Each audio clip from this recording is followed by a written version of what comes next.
Hello students, कैसे हैं आप सब लोग। उम्मीद करती हूँ सब अच्छे होंगे और स्वस्थ होंगे। मैं Meena Rana ICT virtual class में आपका स्वागत करती हूँ। स्टूडेंट्स, हम पढ़ रहे हैं क्लास 10th की हिंदी। क्षितिज भाग 2 से हम पढ़ रहे थे अट नहीं रही और उत्साह। सूर्यकांत त्रिपाठी निराला जी ने ये 2 कविताएं लिखी हैं और दोनों कविताओं में यहाँ पर इनका बिल्कुल जो है विरोधाभास है। एक और जहाँ वो बादलों को बरसने के लिए कहते हैं, यहाँ उत्साह जागृत कर रहे हैं हमारे मन में बादलों को ये कह करके कि वे अपने। तो यहाँ पर देखिए एक और जहाँ कवि ने उत्साह बादलों को गरजने के लिए कहा है, यहाँ पर उन्होंने उत्साह कविता के माध्यम से बादलों को गरजने और लोगों के मन को जो है जागृत करने, उनके अंदर उत्साह भरने, एक नई जागृति भरने के लिए यहाँ पर बादलों को गरजने के लिए कहा। साथ में दूसरी जो कविता है अट नहीं रही, यहाँ पर फाल्गुन मास की जो सुंदरता है वो जो है कहते हैं समा नहीं पा रही है। इतनी सुंदरता चारों तरफ जो है सुंदरता है कि वो समा नहीं पा रही है। तो आइए देखिए यहाँ पर पहली कविता में उन्होंने क्या कहा है।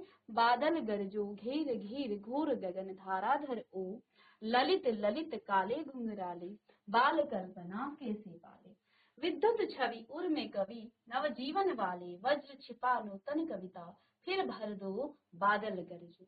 तो यहाँ इसके पहले काव्यांश में कवि सूर्यकांत त्रिपाठी निराला ने कहा है बादलों को वो गरजने के लिए कह रहे हैं। आइए इनके कुछ शब्दार्थ आपने लिखे थे तो इनको आप फिर से लिख लीजिएगा। घोर यानी भयंकर, गगन आसमान, धाराधर बादल को, ललित यानी सुंदर, विद्युत यानी बिजली, नवजीवन यानी नया जीवन, वज्र यानी कठोर, इसे वज्र लिखे, ठीक है। नूतन नहीं,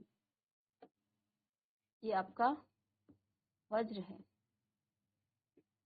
ठीक है, न्यूटन नहीं। तो यहाँ पर कवि सूर्यकांत त्रिपाठी निराला ने क्या कहा है। कवि बादलों को संबोधित करते हुए कहता है कि लोगों के मन में सुख भरने के वाले हे बादलों, आप क्या करो, घेर घेर यानी कि चारों तरफ पूरा आसमान को घेर करके तुम गरजो।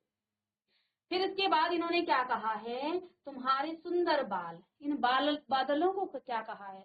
सेकंड लाइन में, दूसरी लाइन में यहाँ पर कवि ने बादलों की सुंदरता का वर्णन किया है। क्या कहते हैं, बादल इतने सुंदर हैं, कैसे हैं, तुम्हारे सुंदर बाल काले और घुंघराले हैं और ये कल्पना के विस्तार के समान घने हैं।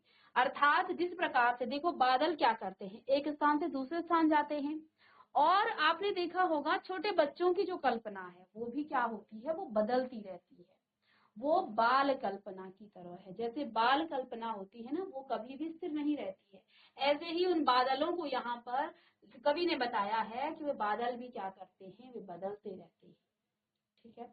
और यहाँ क्या, अर्थात काले एवं सघन बादलों को जो है अत्यंत दूर दूर तक समूचे क्षितिज पर फैले हुए हैं। यहाँ कवि ने क्या कहा है कि ये जो बादल हैं ये क्या हैं, ये दूर दूर तक फैले हुए हैं। कवि निराला बादलों को कवि के रूप में व्याख्यानित करते हुए कहते हैं कि तुम्हारे हृदय में बिजली की चमक है, जैसे बादल वर्षा करके सभी को नया जीवन प्रदान करते हैं, पीड़ित जो प्यासे जन हैं उनकी इच्छा पूरी करते हैं, उसी प्रकार तुम भी जो है संसार को नया जीवन देने वाले। जिस प्रकार बादलों में वज्र होता है उसी प्रकार तुम, यानी यहाँ कवि ने क्या किया है, बादलों के साथ एक ऐसे कवि का भी आवाहन किया है जो क्या करे, लोगों के मन में उत्साह भर दे, लोगों के अंदर जो है अपनी कविता से जो है लोगों को जागृत करे। क्योंकि ये कविता लिखी गई है स्वतंत्रता से पहले, तो उन गुलाम लोगों के लिए, हम भारतीयों के लिए ये कविता लिखे कोई कवि, उसका भी यहाँ साथ में आवाहन कर रहे हैं कवि सूर्यकांत त्रिपाठी निराला कि वो अपनी कविता से जो है नए लोगों के मन को उत्साह से भर दे और भावनाओं में वज्र, जिस प्रकार से तो है बादलों के अंदर क्या होता है, वज्र छुपा होता है, ठीक है ना, वज्र की चोट होती है। ऐसे ही कवि जो है जब अपनी कविताओं से जो है हमारी भावनाओं में क्या कर देता है, वो वज्र छिपाकर नवीन सृष्टि का वो निर्माण करो, उस कवि को यहाँ पर कह रहे हैं। अर्थात समूचे संसार को जोश से भर, ठीक है। अब आगे यहाँ पर दूसरे काव्यांश में क्या कहा है, विकल विकल उन्मन थे उन्मन, विश्व के निदाघ के सकल जन आए अज्ञात दिशा से, अनंत के घन तप्त धरा जल से फिर, शीतल कर दो बादल गरजो। अब यहाँ कुछ शब्दार्थ हैं। विकल यानी बेचैन, उन्मन यानी उदास, ठीक है, निदाघ यानी गर्मी, सकल यानी सारे, अज्ञात अनजान, अनंत आकाश, ठीक है, तप्त जलती धरा यानी पृथ्वी। तो इन शब्दार्थों को लिख लीजिएगा। तो यहाँ कुछ शब्दार्थ हैं। विकल यानी बेचैन, उन्मन यानी उदास, निदाघ यानी गर्मी, सकल यानी सारे, अज्ञात अनजान, अनंत आकाश यानी कि तप्त जलती, ठीक है। तो भावार्थ क्या है? कवि कहता है चारों ओर वातावरण में बेचैनी व्याप्त थी।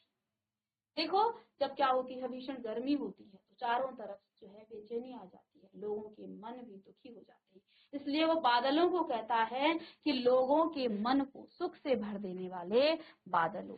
क्यों ऐसा क्यों कहा है, सुख से भर देने वालों? क्योंकि जब बादल गरजते हैं, जब बादल बरसते हैं, लोगों के मन में सुख चैन आ जाता है। क्योंकि भीषण गर्मी के बाद जब बादल, सिर्फ बादलों के गरजने से ही हमारे मन को जो है एक शांति मिल जाती है, उत्साह हमारे मन में भर जाता है कि अब बारिश होने वाली है, ठीक है। तो कहते हैं तुम घेर घेर कर गरजो। संसार के सभी प्राणी जो है भयंकर गर्मी से क्या है, परेशान है, बेचैन है, उदास हो रहे हैं। आकाश की जो अज्ञात अनजान दिशा से आए हुए घने बादलों, तुम क्या करो, बरसकर गर्मी से तपती धरती को फिर से ठंडा करके लोगों को क्या कर दो, सुखी कर दो। यहाँ पर ये काव्यांश था और ये उत्साह कविता आप कल पढ़ चुके थे। आज हम पढ़ेंगे अट नहीं रही है, इसी का दूसरा, यहाँ पर दूसरी कविता लिखी है सूर्यकांत त्रिपाठी निराला जी ने ही ये कविता लिखी है। आपके यहाँ पर एक काव्यांश 3 के रूप में, या फिर आप इसे लिख सकते हैं, हेडिंग डालिएगा अट नहीं रही है। अब दूसरी कविता है अट नहीं रही है। इस कविता में कवि ने क्या कहा है, एक ओर जहां भीषण गर्मी के बाद बादलों को गरजने के लिए और बरसने के लिए का उन्होंने आह्वान किया है कि जब भीषण गर्मी हो जाती है, उसके बाद जब वो बादल छा जाते हैं आसमान में, उनको पुकारा है, उनका आह्वान किया है कवि ने कि हे बादलों तुम आओ और समस्त संसार को सुख प्राप्त कराओ। सुखी जो है संसार के अंदर जो है उत्साह भर दो, खुशी भर दो, ताकि लोग जो हैं सुखी हो जाएं। क्योंकि गर्मी के कारण लोग जो है क्या हो जाते हैं, विकल थे, लोग परेशान थे, ठीक है। अब यहाँ पर आपने देखा होगा जब क्या होता है, जब फाल्गुन मास आता है, फागुन का महीना आता है, बसंत ऋतु जिसे कहते हैं, तो चारों तरफ क्या हो जाती हैं, फूल खिल जाते हैं। चारों तरफ पूरा जो वातावरण है वो फूलों की खुशबू से सुगंधित हो जाता है और वो आभा जो है मन में जो है क्या नहीं होती है, समा नहीं पाती। हम इतने प्रसन्न हो जाते हैं उस वातावरण को देखकर। इसी की यहाँ पर इन पंक्तियों के माध्यम से कवि ने इसका वर्णन किया है। क्या कहते हैं, अट नहीं रही आभा फागुन की तन, तट नहीं रही है कहीं सांस लेते हो, घर घर भर देते हो, उड़ने को नभ में तुम पर कर देते हो, आंख हटाता हूँ तो हट नहीं रही है। पत्तों से लदी डाल कहीं हरी कहीं लाल, पत्तों से लदी डाल कहीं हरी कहीं लाल, कहीं पड़ी है उर में मंद गंध पुष्प माल, पाट पाट शोभा सी पट नहीं रही है। सूर्यकांत त्रिपाठी निराला ने फाल्गुन महीने की बड़ी सुंदर तरीके से इसका जो है यहाँ पर वर्णन किया है। इस कविता के माध्यम से क्या कह रहे हैं, अट नहीं रही है आभा फागुन की, छट नहीं रही है कहीं सांस लेते हो, घर घर भर देते हो, उड़ने को नभ में तुम पर कर देते हो, आंख हटाता तो हट नहीं रही है। पत्तों से लदी डाल कहीं हरी कहीं लाल, कहीं पड़ी है उर में मंद गंध पुष्प माल, पाट पाट शोभा सी पट नहीं रही है। आइए कुछ शब्दार्थ दिखेंगे और फिर इसके अर्थ को देखिए। अट यानी समान। तो यहाँ कवि क्या कहते हैं, फाल्गुन महीने की जो सौंदर्यता है, जो उसकी सुंदरता है, वो मन में समा नहीं रही है। कहते हैं आभा यानी सौंदर्य, पर यानी पंख, मंद गंध हल्की हल्की खुशबू, मंद गंध यानी हल्की हल्की जो खुशबू, उर यानी हृदय, पुष्पमाल फूलों की माला, पाट पाट यानी जगह जगह, शोभासी यानी सौंदर्य। तो चलिए जल्दी से इसके शब्दार्थ को लिखिएगा और इन पंक्तियों को आप किस प्रकार से लिखेंगे। आप लिखेंगे अट नहीं रही है, डॉट डॉट करके आप लिखेंगे लास्ट में, पट नहीं रही है। यानी इतनी पंक्तियों की आप यहाँ शब्दार्थ, भावार्थ, संदर्भ को लिख रहे हैं। तो चलिए शब्दार्थ लिखिएगा। अटना, अट यानी समाना। दूसरा है आभा यानी सौंदर्य। पर अर्थात पंख। मंद गंध यानी हल्की हल्की खुशबू। मंद गंध यानी हल्की हल्की खुशबू। उर अर्थात हृदय। पुष्पमाल यानी फूलों की माला। पाट पाट यानी जगह जगह। शोभाश्री सौंदर्य, शोभाश्री सौंदर्य। अब यहाँ पर इस कविता के अर्थ को जानने से पहले इसका देखिए क्या यहाँ पर कहा गया है। प्रस्तुत कवि, देखिए जब भी आपको ये पंक्तियां दी गई होंगी, बहुत इंपॉर्टेंट भी है। और आप कैसे लिखेंगे, संदर्भ लिखेंगे कि प्रस्तुत काव्यांश हमारी पाठ्य पुस्तिका क्षितिज भाग 2 से उत्साह अट नहीं रही कविता से ली गई है और इसके लेखक हैं सूर्यकांत त्रिपाठी। अब प्रसंग में आप लिखेंगे कि प्रस्तुत कविता में यहाँ फागुन महीने का जो यहाँ पर चित्रण बड़े ही सुंदर तरीके से चित्रण सूर्यकांत त्रिपाठी निराला जी ने किया है।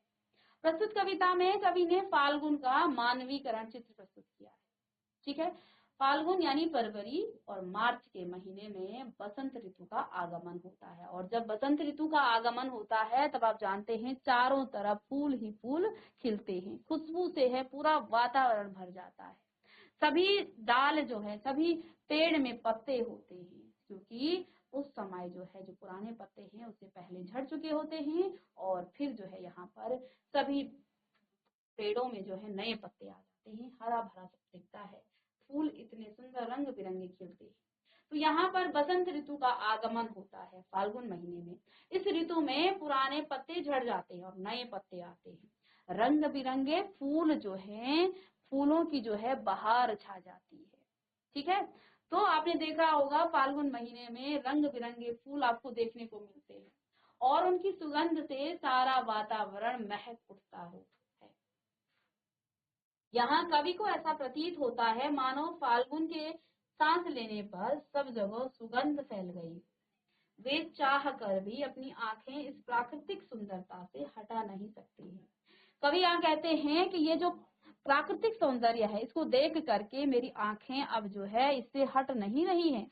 वो कह रहे मैं चाहता भी हूँ इससे अपनी आंखें हटाना, लेकिन फिर भी नहीं हटा पा रहा हूँ। इस मौसम में बाग बगीचे, वन उपवनों के सभी पेड़ पौधे नए नए पत्तों से लद गए हैं। देखते हैं कहीं यही लाल रंग के हैं तो कहीं ये जो हरे और डालियां अनगिनत फूलों से लद गए हैं। देखते हैं आप, कहीं लाल कहीं हरे पीले फूल जो है खिल जाते हैं और इतने फूल लगे होते हैं कि डालियां जो इतना सुंदर जो है मनमोहक के दृश्य होता है, जिससे कवि को ऐसा लग रहा है जैसे प्रकृति देवी ने अपने गले यानी कि अपने गले में जो है रंग बिरंगे और सुगंधित फूलों की माला पहन रखी है। कहते हैं चारों तरफ जो है लाल हरे पीले नीले जो है फूल खिलते हैं और उन फूलों को देखकर कवि को क्या लगता है कि जैसे प्रकृति देवी ने क्या कर दिया हो, अपने ही गले में रंग बिरंगे फूलों की माला डाल दी और सुगंधित फलों की माला पहन रखी हो, फूलों की माला पहन रखी हो। इस सर्वव्यापी सुंदरता का कवि को कहीं और छोर नजर नहीं आ रहा है, यानी कि ये सब जगह व्याप्त है। ठीक है ना, ऐसा नहीं है कि ये किसी एक देश में ही हो रहा है या किसी एक छोरे में ही। देखिए सभी जगह ये फूल खिल जाते हैं। तो कहते हैं यहाँ कवि को जहां वो नजर दौड़ाते हैं, जहां वो अपनी नजर देख रहे हैं, जिस भी तरफ वो देख रहे हैं, चारों तरफ जो है फाल्गुन महीने की जो ये सुंदरता है, सभी फूल जो है चारों तरफ खिल रहे हैं। तो कहते हैं ये जो है अट नहीं रही है। ठीक है, अब भावार्थ देखेंगे।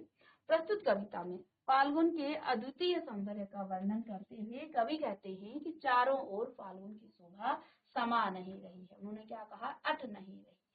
ठीक है, फागुन की शोभा तन में समा नहीं पा रही है। इस समय चारों ओर फूल खिलते हैं और तुम सांस लेते हो तो उस सांस से तुम संपूर्ण प्रकृति को खुशबू से क्या कर देते हो, भर देते हो।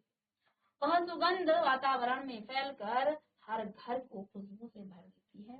यह सब देखकर मन प्रसन्न हो उठता है और आकाश में उड़ना चाहता है। इस वातावरण को देख करके पक्षी भी जो है पंख फैलाकर आकाश में उड़ना चाहते हैं। फाल्गुन का यह दृश्य इतना सुहावना है कि यदि मैं इससे अपनी आंख भी हटाना चाहूं तो हटा नहीं पाता हूँ। ये कवि कह रहे हैं। कहते हैं इन सबको देखकर ऐसा लग रहा है, देखो कहीं पर जो है डालियों में लाल लाल फूल लगे हैं, कहीं हरे पत्तों से लदी हुई डालियां जो हैं झुक रही हैं। इन सबको देखकर ऐसा लग रहा है मानो फाल्गुन के गले में सुगंध से मस्त कर देने वाली फूलों की माला पड़ी हुई है। इस प्रकार जगह जगह फाल्गुन का सौंदर्य या फाल्गुन का सौंदर्य यहाँ बिखरा हुआ है कि वह सौंदर्य समा नहीं पा रहा है। ठीक है, तो ये था इसमें इसका भावार्थ की व्याख्या। तो आप इसे जो है चलिए एक बार फिर से हम इस कविता की लाइनों को देखेंगे और फिर इसके अर्थ को जानेंगे। तो यहाँ देखिए क्या कहा है कवि ने, अट नहीं रही है। कहते हैं अट नहीं रही, ठीक है, यानी समा नहीं पा रही है। किसकी? क्या नहीं समा पा रही है? आभा फागुन की। जो फागुन की सौंदर्य है, आभा यानी जो फाल्गुन महीने का सौंदर्य है, वो समा नहीं पा, तट नहीं रही है कहीं सांस लेते। ठीक है, घर घर भर देते हो उड़ने को नभ में, तुम पर कर देते हो, आंख हटाता हूं तो हट नहीं रही। ठीक है, पत्तों से लदी डाल, कहीं हरी कहीं लाल, कहीं पड़ी है उर में मंद गंध पुष्प माल, पाट पाट शोभा सी पट नहीं रही। चलिए, तो अब आपने शब्दार्थ लिखना है। साथ में जब आप प्रसंग लिखेंगे तो वही आप जो भी पंक्ति आपके पास यहाँ पर आती है उसका प्रसंग लिखिएगा और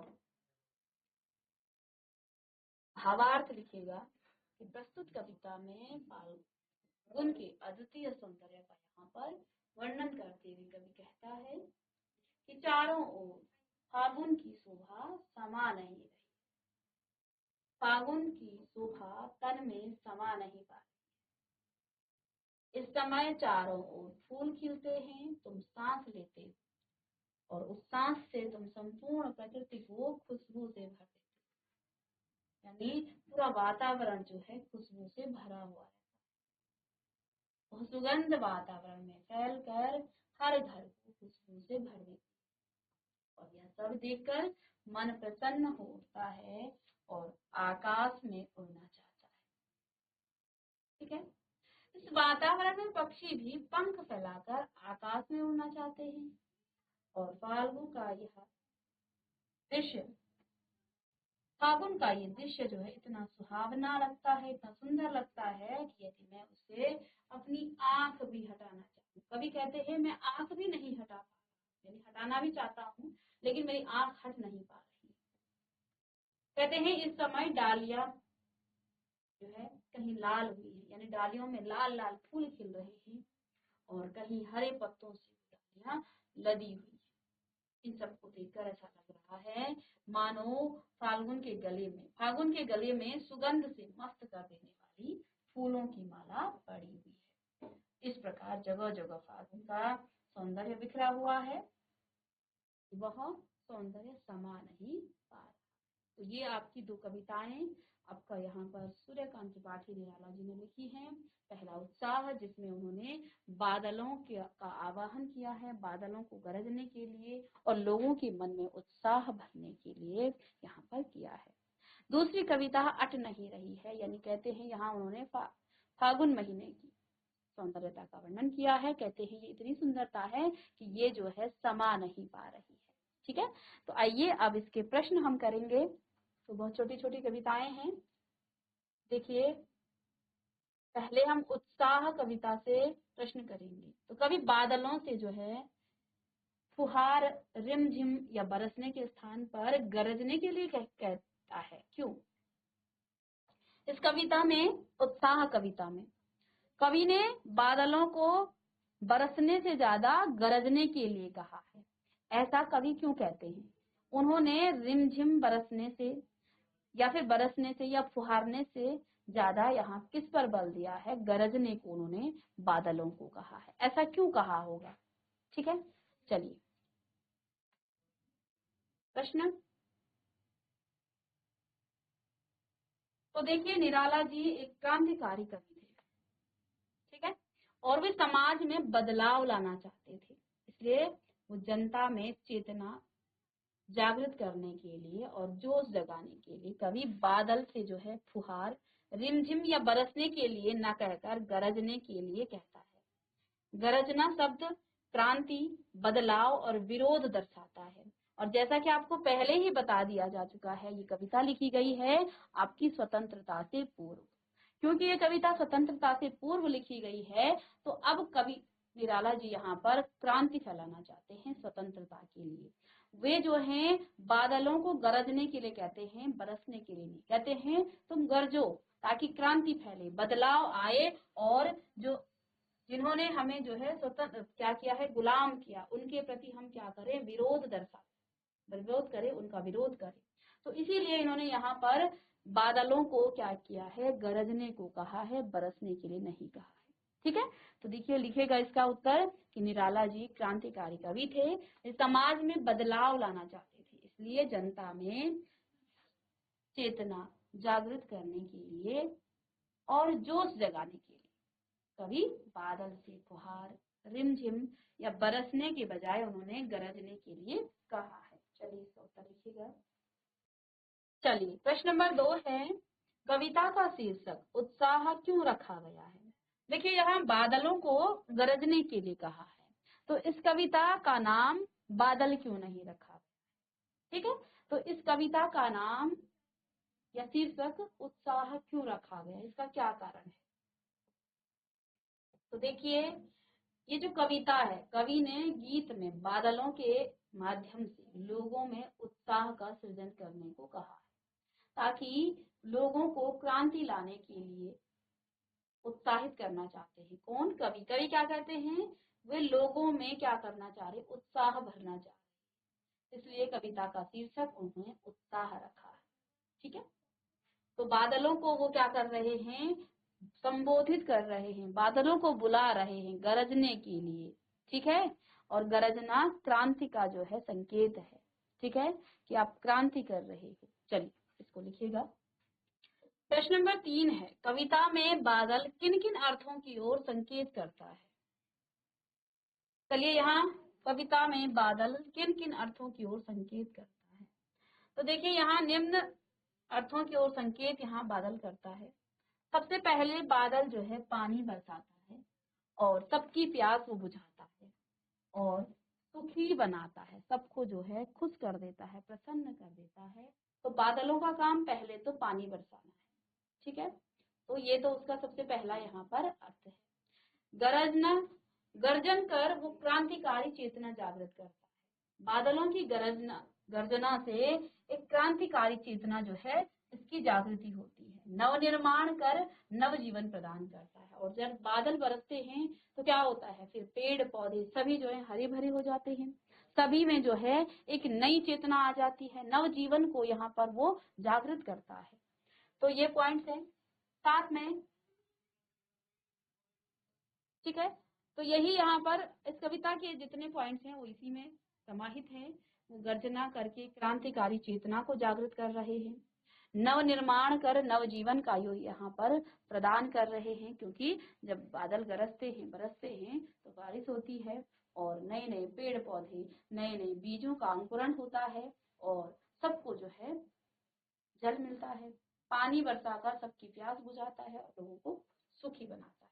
ठीक है, चलिए नेक्स्ट प्रश्न है, शब्दों का ऐसा प्रयोग जिससे कविता के किसी खास भाव या दृश्य में ध्वन्यात्मक प्रभाव पैदा हो, नाद सौंदर्य कहलाता है। उत्साह कविता में ऐसे कौन से शब्द हैं जिनमें नाद सौंदर्य मौजूद है, छांट कर आपको लिखना है। तो यहाँ पर ध्वन्यात्मक प्रभाव पैदा होता है, मतलब भाव या दृश्य में जो है किसी खास भाव या दृश्य में ध्वन्यात्मक प्रभाव पैदा हो। यहाँ पर ऐसे आपको क्या बताना है, शब्द छानकर। इस कविता की कुछ पंक्तियां ऐसी हैं जिनमें नाद सौंदर्य मौजूद है। पहला है, घेर घेर घोर गगन धारा धर। दूसरा है, ललित ललित काले घुंघराले बाल कल्पना कैसे पाले। विद्युत छवि उर में विकल विकल उन्मन थे उन्मन। इन पंक्तियों में इन क्या है, नाद सौंदर्य। चलिए, तो ये थे आपके कुछ उत्साह से संबंधित प्रश्न। अब अट नहीं रही है। छायावाद की एक खास विशेषता है अंतर मन के भावों का बाहर की दुनिया से सामंजस्य बिठाना। कविता की किन पंक्तियों को पढ़कर यह धारणा पुष्ट होती है, ये आपको लिखना है। देखिए, यहाँ पर कुछ पंक्तियां ऐसी हैं जिसमें ये धारणा व्यक्त होती है। तो देखिए, आभा फागुन की तन छट नहीं रही, उड़ने को नभ में तुम पर कर देते हो, आंख हटाता हूं तो हट नहीं रही है। इन पंक्तियों में जो है आपको क्या दिखती है, ये भाव दिखता है।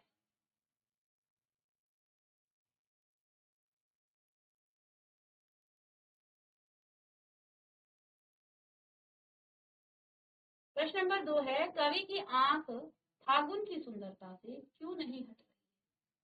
तो यहाँ कवि ने कहा है कि मेरी आंख जो है मैं हटाना भी चाहता हूँ लेकिन वो हट नहीं रही। तो कवि की आंख फागुन की सुंदरता से इसलिए हट नहीं रही है क्योंकि इस महीने में प्रकृति का सौंदर्य अत्यंत मनमोहक होता है। पेड़ों पर हरी और लाल पत्तियां लटक रही होती हैं, चारों ओर फैली हरियाली और खिले रंग बिखरे फूल अपनी सुगंध से मुग्ध कर देने वाली होती है।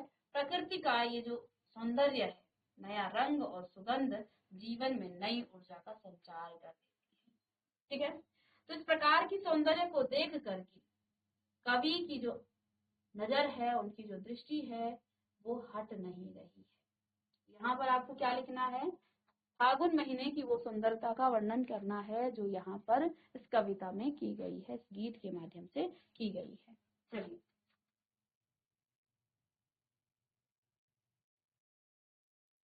साथ में यहाँ कुछ प्रश्नों को आप खुद लिखेंगे। प्रस्तुत कविता में कवि ने प्रकृति के व्यापकता का वर्णन किन किन रूपों में किया है। ये प्रश्न आप होमवर्क क्वेश्चन करेंगे। ठीक है, और नेक्स्ट प्रश्न है, फागुन में ऐसा क्या होता है जो बाकी ऋतुओं से भिन्न होता है। तो इस कविता को पढ़ करके और उसकी व्याख्या आप लिखेंगे और इन दो प्रश्नों को आप करके लाएंगे। तो इस प्रकार से आपकी ये उत्साह और अट नहीं रही, इसके भावार्थ हम पढ़ चुके हैं। साथ में इन कविताओं, इन गीतों के हम शब्दार्थ और इसके प्रश्न उत्तर भी हम कर चुके हैं। तो मिलेंगे नेक्स्ट लेक्चर में एक नए टॉपिक के साथ। तब तक के लिए thank you and have a nice day.